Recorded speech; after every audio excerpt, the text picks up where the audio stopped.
Hi, everyone. I am so excited because I am speaking with author Emily Hourican, and we are talking this beautiful, brand new book. So much fun. The Glorious Guinness Girls. And it's like a tongue twister when I say that, Emily. I've said it a couple of times.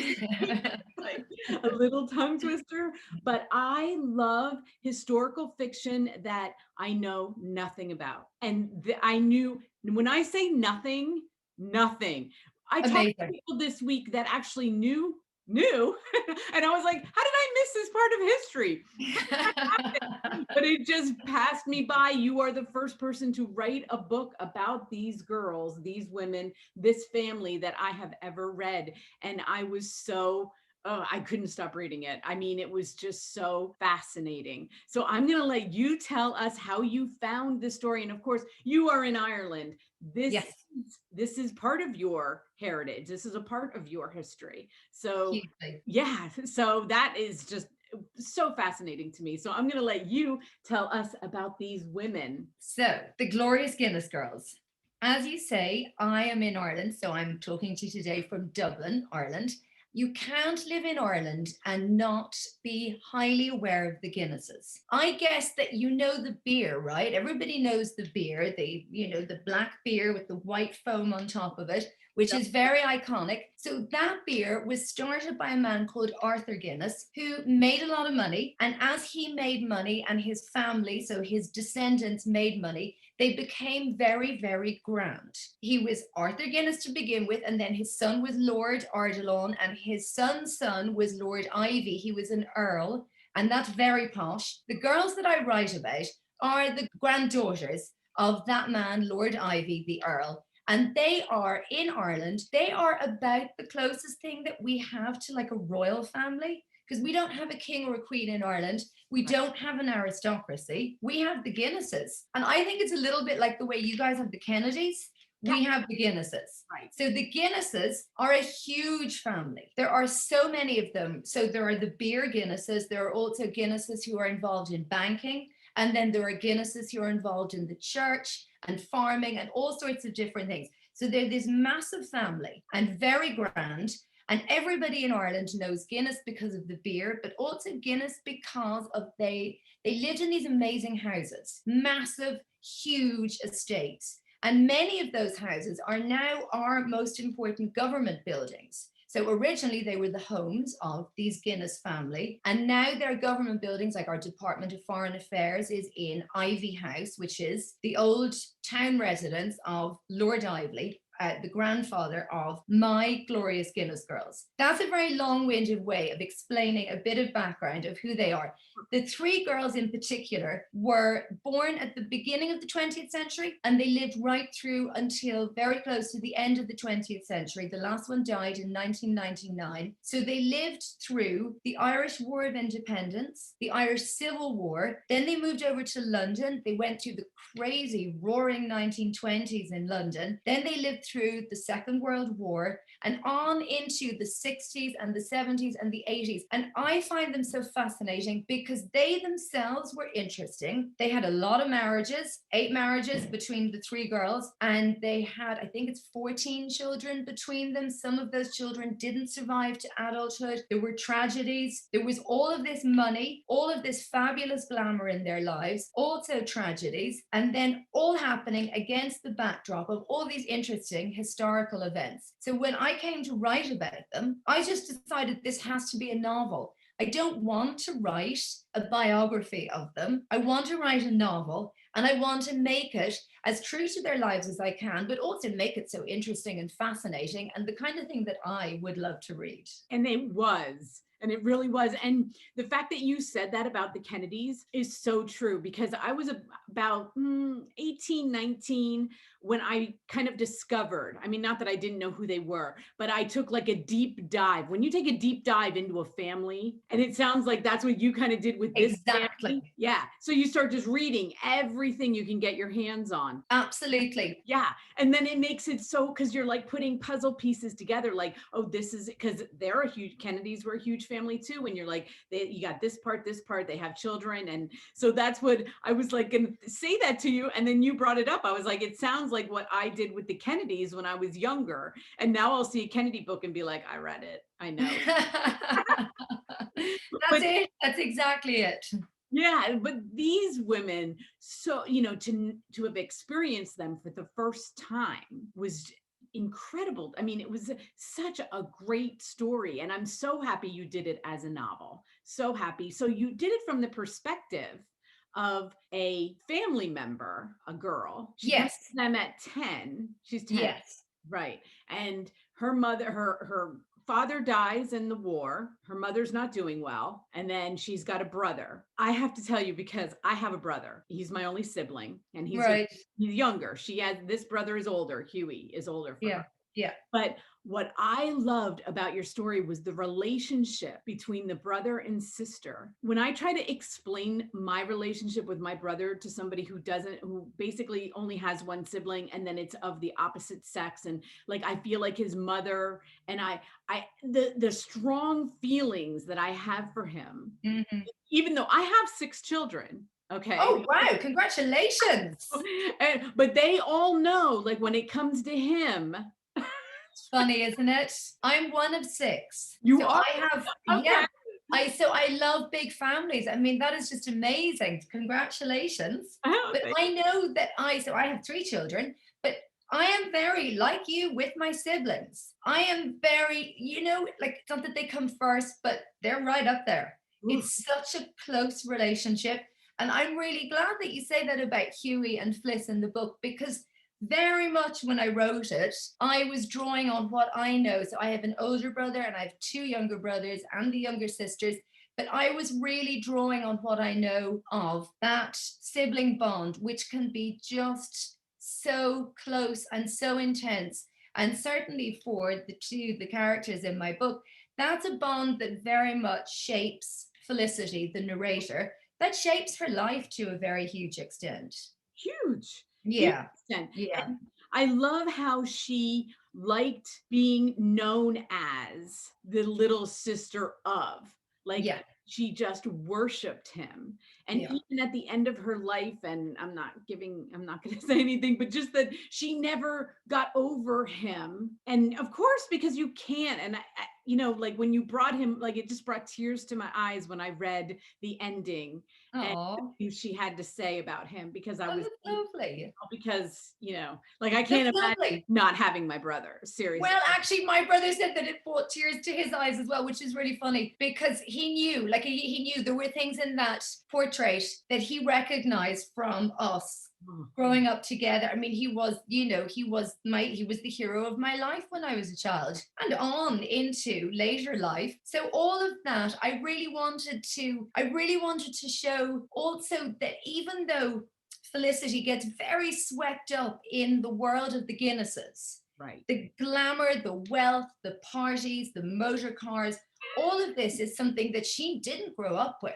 And she lands in their house to live with them and she becomes really close with them. So she stays living there and then she goes to London with them. But even though all of those things around her are so glamorous and distracting, still very much at the heart of who she is and who she believes herself to be is this early relationship, this early sibling relationship. Her brother has shaped her and her relationship with him. And that holds her true through an awful lot of the novel. As they go into London in the 1920s, I don't know how much you have ever read about that, but it was like the jazz age. So same as you had in America.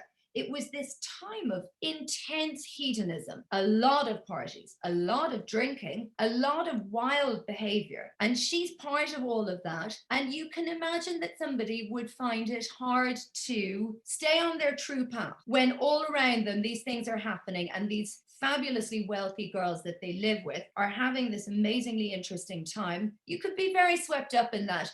And I feel that it's her relationship with Huey that really kind of keeps her true. Well, and I don't have any sisters. So I really did enjoy the sisters. I Yeah. have sisters. Yeah.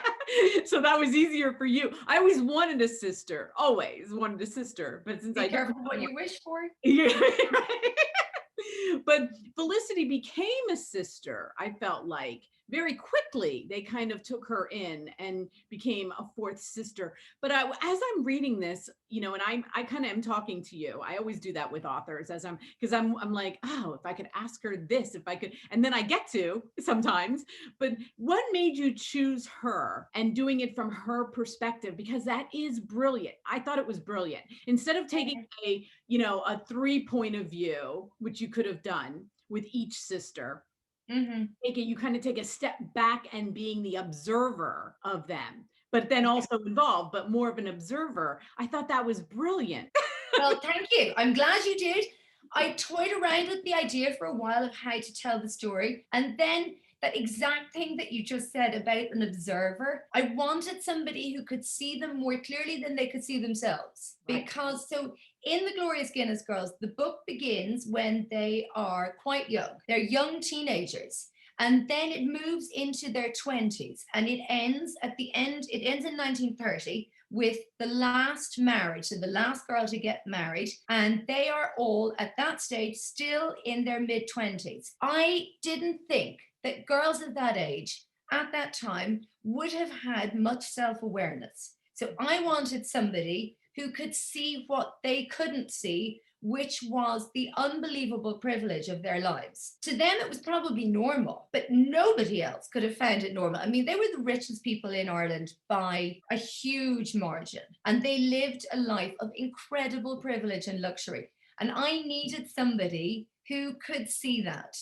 So I invented Fliss, and she comes from a background where there is nothing like that kind of money. As you say, her father's dead. He died in World War I. Her mother is having a very hard time with that. Her brother has some opportunity because he's a guy. He's a man. And he'll inherit whatever little there is to inherit, he'll get it. But Felicity is female. She has no dowry. There's no money behind her. She's unlikely to get married. And therefore, in 1920, what opportunities did she have? Very few. Right. And so it made sense for her mother to send her to live with the Guinnesses, firstly to do lessons. The idea probably is that she would go on to become a governess, or a teacher, is one of the things she could have done. But in the novel, what I make happen is that she gets so friendly with these three girls, so Eileen, Maureen, and Una Guinness. Part of the function, she's a sweet person and a good person, and they get really fond of her and she of them. But partly that thing that we were just talking about of siblings and sisters, they're three sisters with no brothers, and they're quite close in age. And sisters, I have sisters, I adore my sisters. But that can be quite a competitive relationship. It can be an intense relationship. And I imagine in the book that Felicity is gold dust to these sisters because she breaks up that intensity a little bit. They're too wrapped up in each other. And then Felicity comes along and she makes 4 out of 3, and everything settles better around her. And so that's why she's so important to them and they're so important to her. But yeah, I wanted somebody who could see the Guinnesses in the way they couldn't see themselves. Yeah, that's what I enjoyed so much. I fell in love with her. As I'm ending it yesterday, I was like, whenever I read a book that I'm so involved in, I kind of just set it down and I'm like, okay, it has to end. It just has to. So is that how you felt when you were done with it? I mean, is it over, or do you have anything else you want to say? It's not over. So right now I am writing the second one. So it was always the first of 2. That's why it ends in 1930. Eileen got married in 1927. Una got married in 1929. And Maureen got married in 1930. But those were only the first marriages. So then through the 1930s, which for me is such an interesting decade historically, because in the UK, there is this very interesting, the rise of fascism in the UK was a big thing. And also the rise of communism and these two ideologies battling for the hearts and minds of British people. And a very turbulent decade, an awful lot of demonstrations and marches and strikes and lots of kind of street violence and agitation. And through this period of the 1930s, which ended with the Second World War. So the Second World War started in 1940.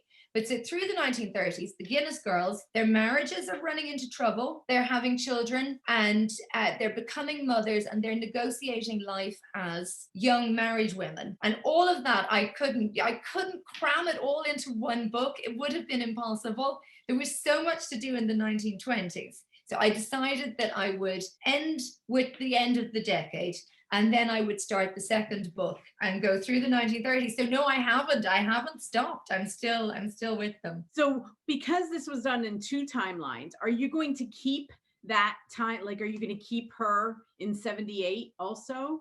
Who, Felicity? Yeah. Are you No, completely different? No, I let Felicity go. She has her own story arc through the first book, which I like.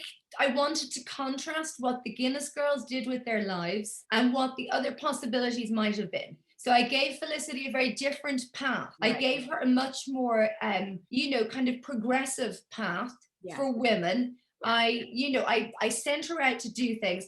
I felt it would be wrong in the second book to recall her and, mix her up too much in their lives again. She's leading her own life. So I've done the second book differently. Well, when is that going to come out? This book, by the way, I don't know if I told everybody, this came out May 4th in the United States, right? That's right, a week ago. And you have to show everybody the cover that Ireland got, because this came out in November of last year. Yeah, in September. So that's the Irish cover that came out in September. And in the UK as well. And then the American version came out last week. Yeah. Okay, so when is the next one due? A year from now. Okay. So I think that it's out again. I think it's out in Ireland in September, and then in the States next May. I believe and hope.